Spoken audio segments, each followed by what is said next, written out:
Hello guys, I'm Shopper came back with a type video. Batman the KnightFall Trilogy is not what I expected. It's not what I expected at all. I thought this was going to be more like the Killing Joke. Now take away that stupid Batgirl stuff. The Killing Joke imitated the art style, imitate the coloring, the look, and they tried it best, imitate the artwork. The trilogy, not so much. They pull a few things they like from here and there. Like Batman got it, like he pretty much got that 2004 series, the Batman colors, even though he had like a bright blue suit. Why? No one knows. Different type of Batmobile, just no one knows. And those are the things, like there's nothing wrong with the animation, but I have a concern of what they're going to add and what they're going to remix. Because just purely how they're depicting the scene where Bane shows up. If I do recall, like I think like he shows up at the front door, so like he shows up in Batman's house. Even that whole thing is just, remember this is a trailer, right? This is a trailer. There's going to be more. It could just be from what they've shown, but the way they depicted the scene in Bang in Batman, sure they could easily just be pulling dialogue from so and so. This all it could be trailer magic, but it just, my biggest contention, the thing I hate the most out of this trailer, because I think it looks alright at best, could be something not what I was expecting. I have no problem with them adding extra details. I have no problem with them fleshing out the storyline. Because, like, the whole fight between Bane and Batman in the comic book series does not last long. And the stuff with Jean Paul Valley looks good, right? But it just is purely the Bane. And the way the Bane looks, and the way the design looks is just why? Why? Hard to tell who did more damage to Bane. Whether it was Batman and Robin. The Batman and Robin movie. Or he was just meathead, no brain cells. Or it was the Arkham series. Arkham Bane. Well, Origin is canon. Origin is barely canon. Let's consider Origin. Did he even break Batman? Did he put Batman in the hospital? Did he take him out of commission for a long time? No, he didn't. He got right back up and right on that horse and nothing. It what separates Bane from any old stereotypical Batman villain is how he did it. It's how he achieved it. It wasn't just, well, he kind of sort of just lasted about an issue or two. Batman was done. He was out for issues, for months, in real life time. He was actually to the point where he was actually replaced. It wasn't just no easy, well, you get beat up one issue, next issue you're back. Or the end of Spider-Man PS4. No, that's not what happened. He's not back at the end of the series. He comes back after Bang is already taken out by somebody else. He's out of commission for a long time. So this whole Bane breaks the Batman. Some people want to pull out, well, he's a coward. He used the other guys to wear him down. That is pure strategic genius from Bane. If Batman couldn't see the bigger picture, that's not Bane's fault. You guys don't understand. Batman represents, well, for this storyline, something beyond just a man. He represents an idea. He represents everything Bane has been fighting his life to achieve. Everything. And imagine you have this ideal vision, this concept, this thing that shows up, and you're chasing after it. You're trying to get it. You're trying to obtain it for years and years. You had your opportunity stripped away from you. You had to do your father's time. Imagine all this thing, and then you overhear one of the prison boys say, "Hey, there's an actual Batman in Gotham, and no one can really get a foothold in Gotham because he's locking up guys." The fantasy becomes real. It's no longer just a dream. It becomes reality.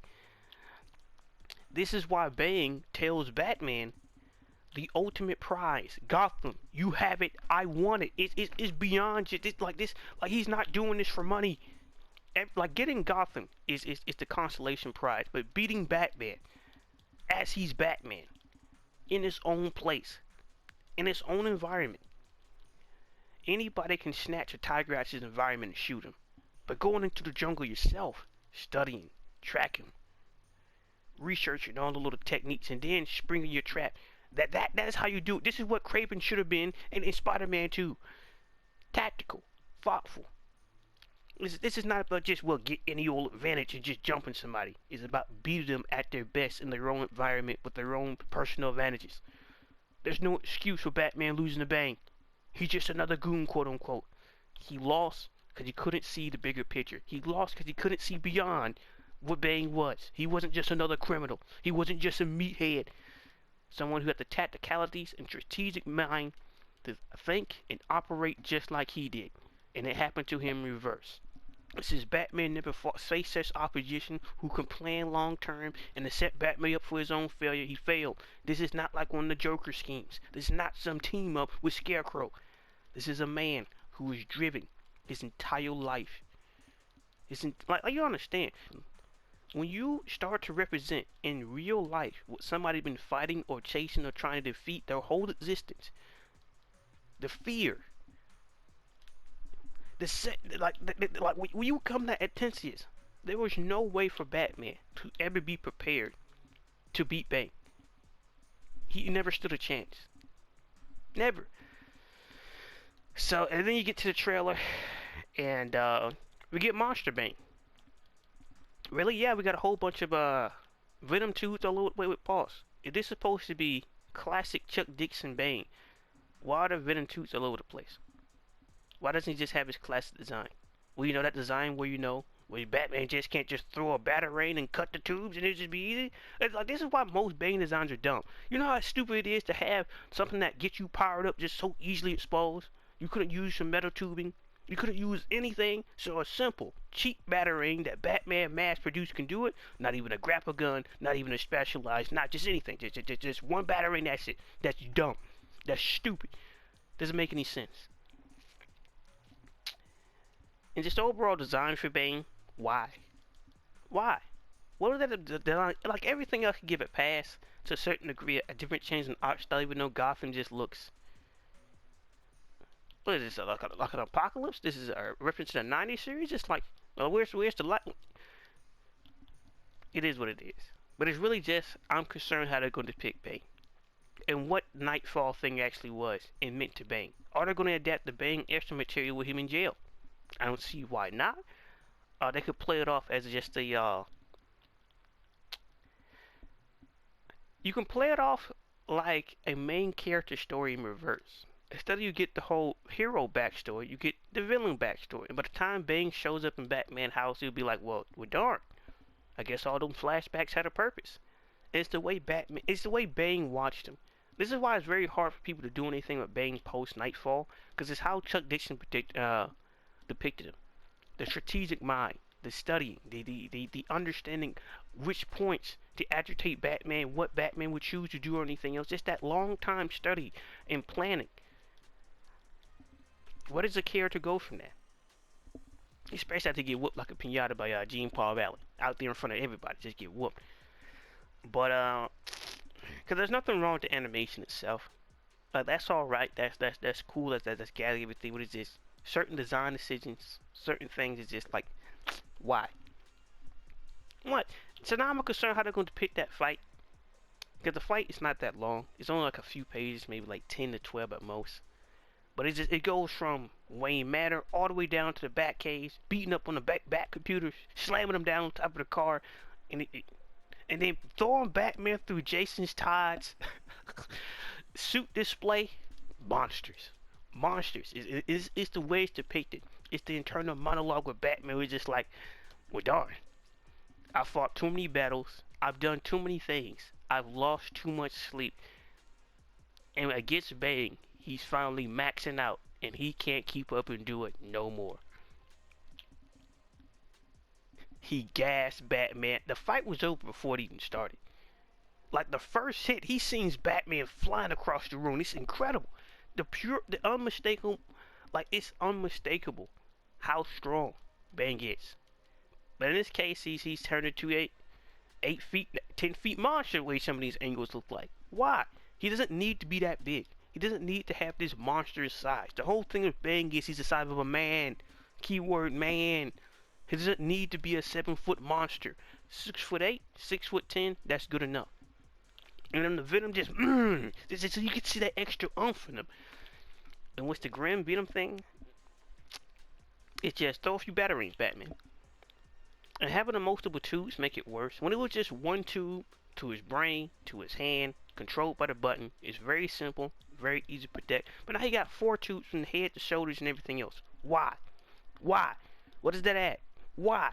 Why? It goes from, well, it's pretty hard because the tube is like partially behind his arm to, well, it's just right there all over the place, and it's green. Like you can beat a man to concussion. There's no way you could miss that battering shot.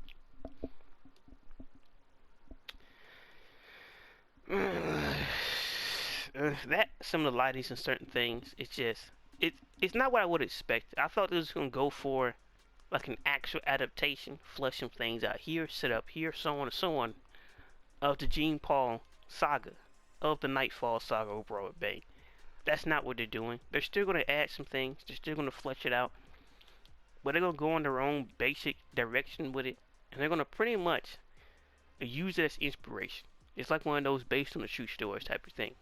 Well, we might exaggerate the truth, but it overall it's the same thing, right? And I thought this was going to be. So I hope you're going to be. Like I said before, the Jean Paul Valley stuff looks great from what I see. I have no problem with the voice acting or the casting, but it's just that.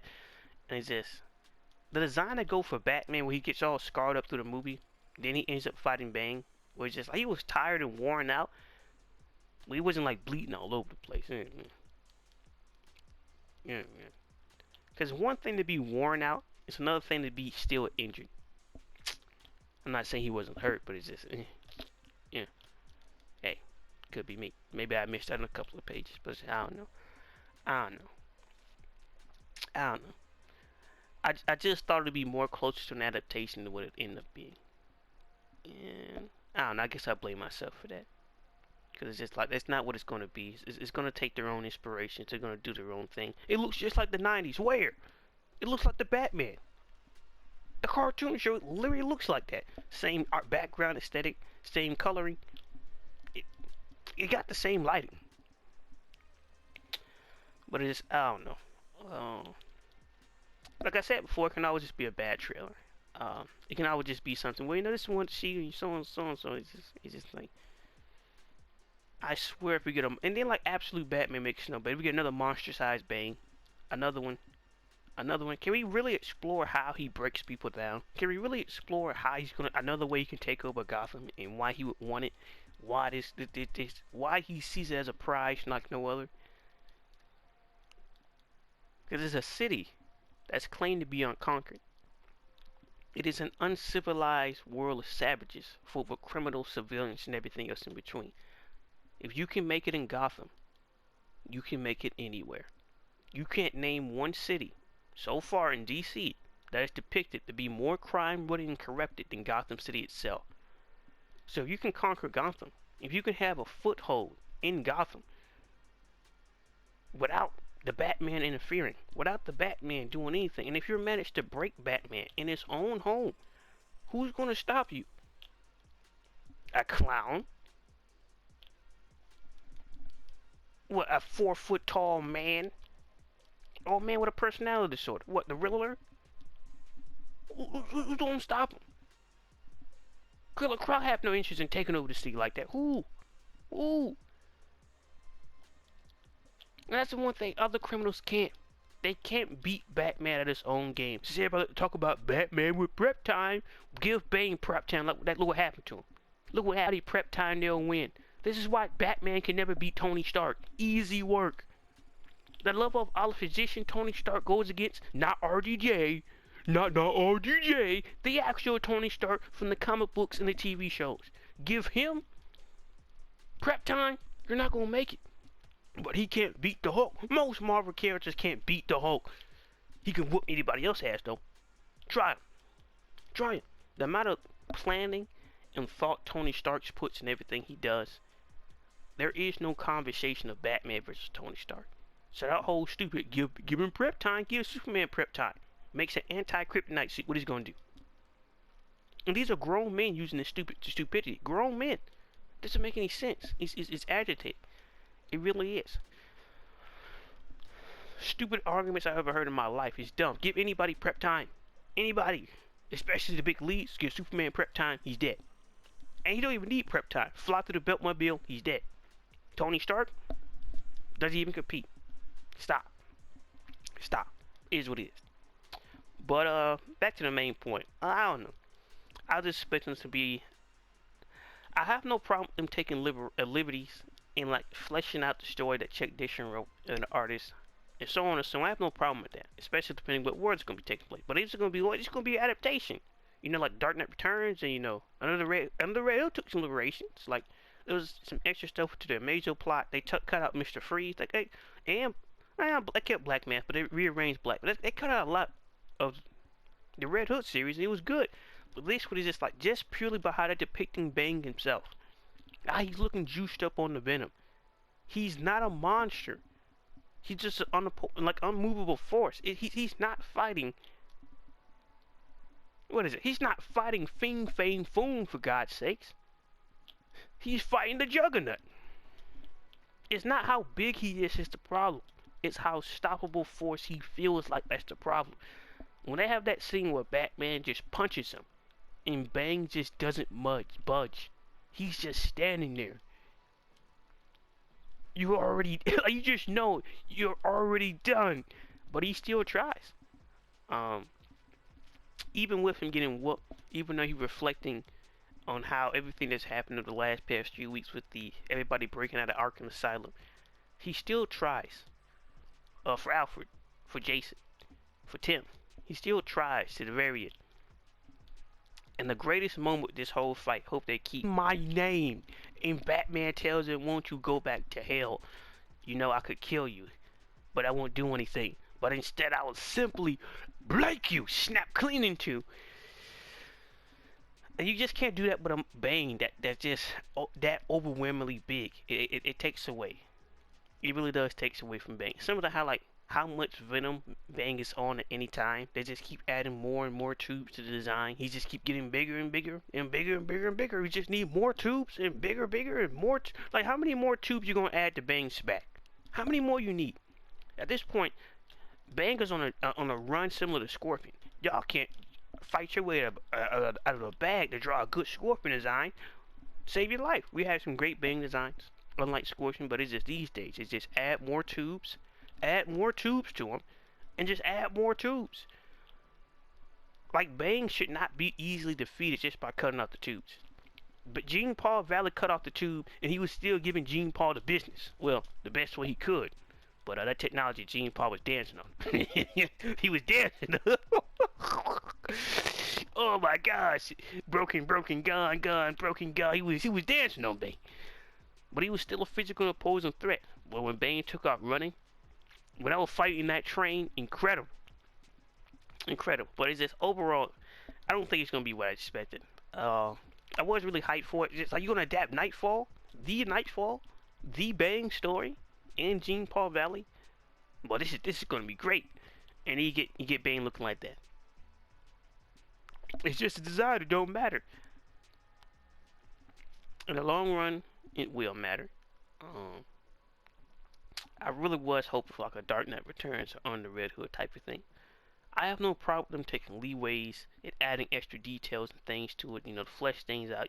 It's going to be a 3-part movie, right? They really want to flesh it out, right? But then there's certain things where it's just like that design and the transformation and how he's meeting Bane in the house.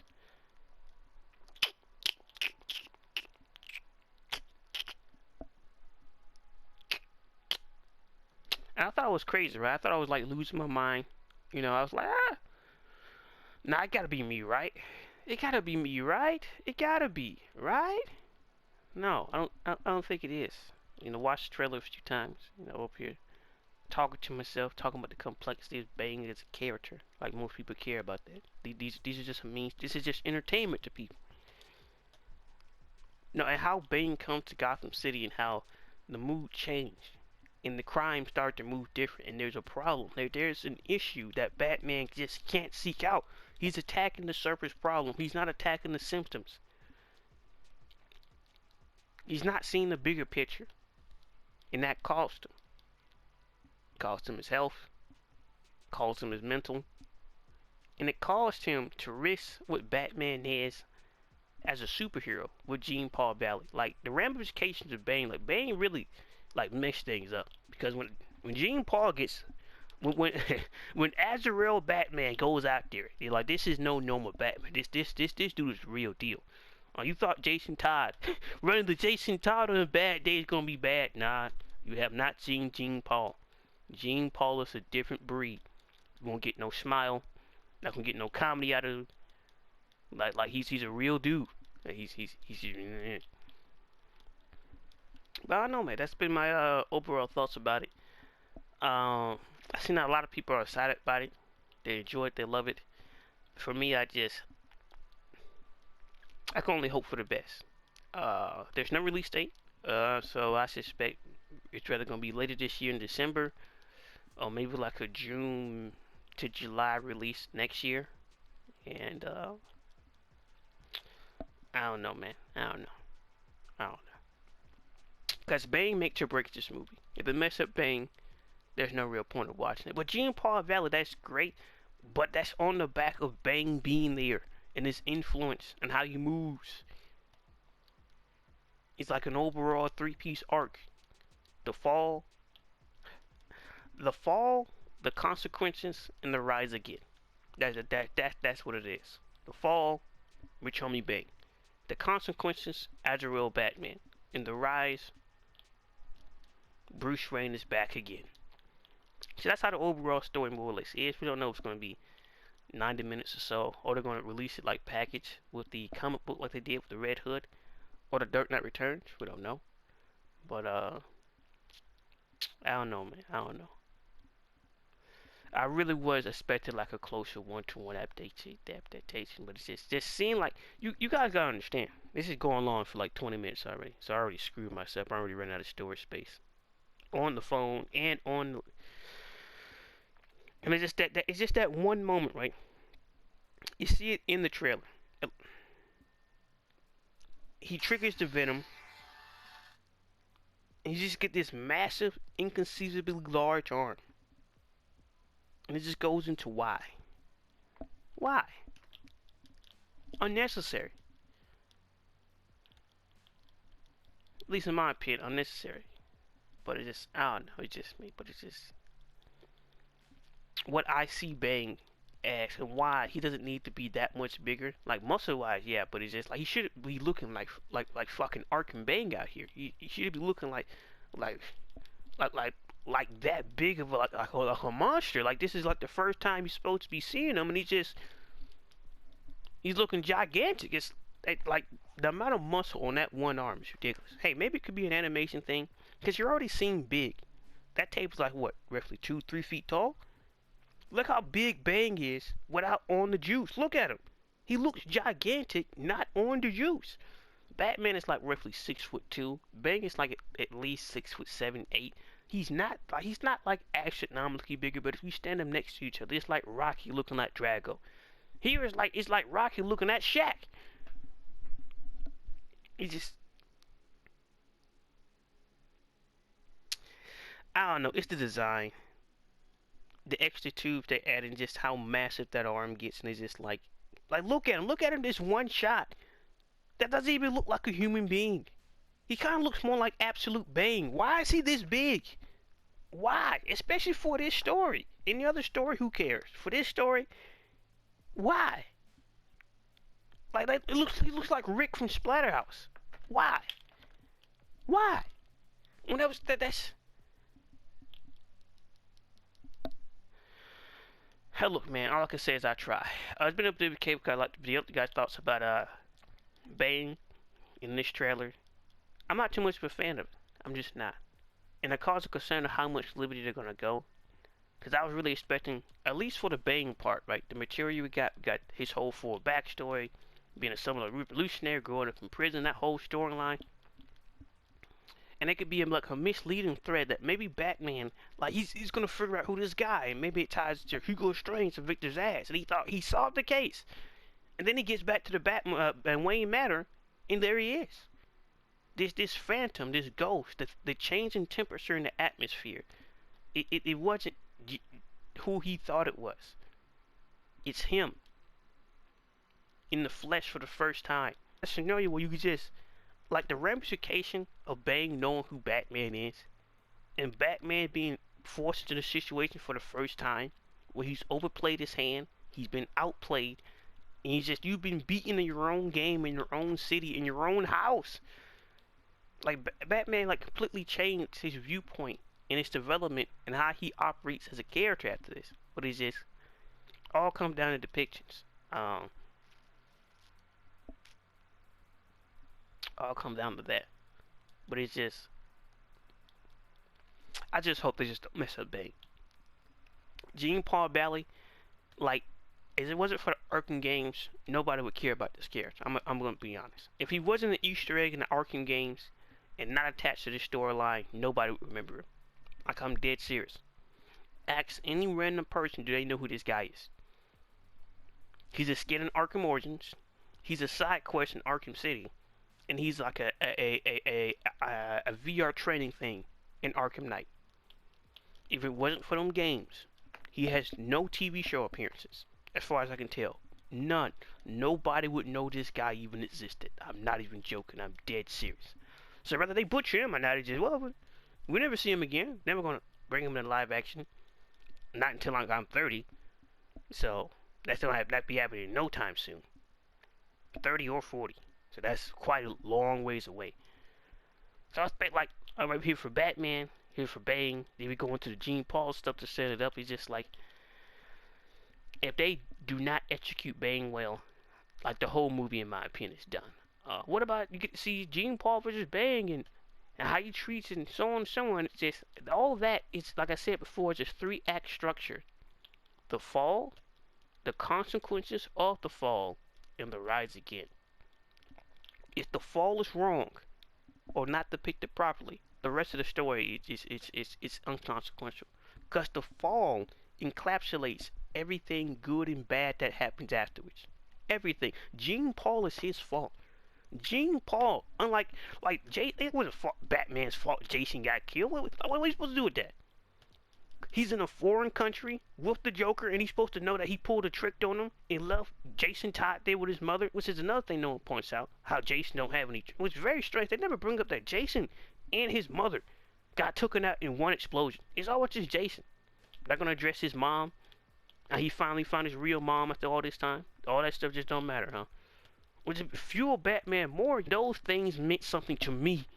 So why didn't you kill this clown for what he took me from you? That's not like, what you killed? It's not about the Joker. The Joker could be anybody, any old random criminal that just went too far. And it's Jason Todd mentality that some people are just need to be put down. Some of them. Some can just be rehabilitated. Some can just be locked up forever, like Penguin or Two-Face. The Joker, no matter what he does, he's not going to change. Victor Jazz not going to change. Hugo Strange is just not going to wake up one day and just, well, I'll be all better. Same thing as Lex Luthor. And it's Jason Todd trying to argue against Batman no-kill rule that some people need to die. Not just to do it for the world. Do it for Jason. For what he took from you. The lives he's ruined. The friends he's crippled. It's not like, a lot of people misunderstood what the whole Todd thing is about. It's not that he got killed by the Joker. It's the fact that Batman didn't do anything afterwards. The Joker got away again. Wait. Took one bad beat. I forgot what happened in the comic books. Well, he took one bad beating at best. With the movie, nothing happened to him. He just got locked up again. Well, he got put in the hospital for another 6 months. Depending on what day of the week it is, that's just average treatment. And it's because what Bruce, like, it changed the way Jason saw that relationship. Before I wrap this up, Jason Todd thought what he was willing to do for Bruce, that Bruce was willing to do for him. Jason would have went off the rails and brutalized Joker if he would have showed up and Bruce Wayne was dead. And he figured that Bruce would have did the same thing for him. But Bruce has moral code. He has principles. He has character as a man. As a man, his own principles. Because no one want to point out why Gotham City has the most corrupt jurisdiction system and there's nothing being done. It's not going to fix Gotham's broken... It's not going to fix Gotham's broken laws. As I was saying. So just... killing criminals won't fix the broken system. It won't. Just like how classic executions where you get your hands chopped off, they were still robbing people. They didn't care. Because some people going to do whatever they want no matter the consequences. We got people alive right now with quadruple life. You think they give a damn about death? We got people on the death penalty to this day. Been waiting to die for 30 years. Just living their merry own life. So that's what the whole Red Hood and Bruce Wayne thing was about. It was much more than just, why didn't you kill the Joker?